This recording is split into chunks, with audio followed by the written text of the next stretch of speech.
एक महत्त्वाची बातमी बीडमधनं आहे। परळी न्यायालयामध्ये करुणा मुंडे यांच्या याचिकेवर आज सुनावणी होणार आहे।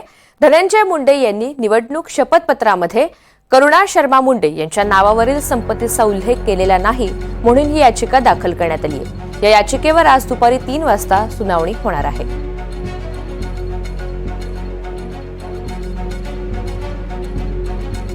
परळी न्यायालयामध्ये करुणा मुंडे यांच्या याचिकेवर आज सुनावणी होणार आहे। धनंजय मुंडे यांनी निवडणूक शपथपत्रामध्ये करुणा शर्मा मुंडे यांच्या नावावरील संपत्तीचा उल्लेख हा केलेला नाही आणि त्याचमुळे ही याचिका दाखल करण्यात आली आहे।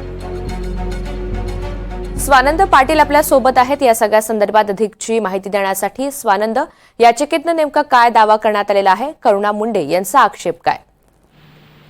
आपण बघितलं तर जे हे आहे निवडणुकीमध्ये करुणा मुंडे यांनी धनंजय मुंडे यांनी करुणा मुंडे यांच्या नावाचा उल्लेख केला नव्हता आणि त्याच अनुषंगाने याचिका दाखल करण्यात आलेली आहे आणि आज याची सुनावणी दुपारी 2 वाजता परळी न्यायालयात होणार आहे।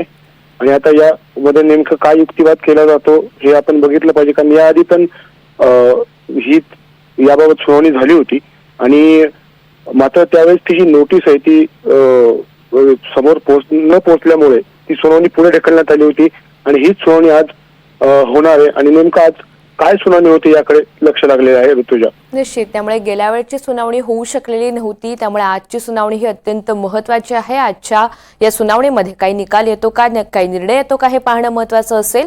धन्यवाद सविस्तर माहितीसाठी।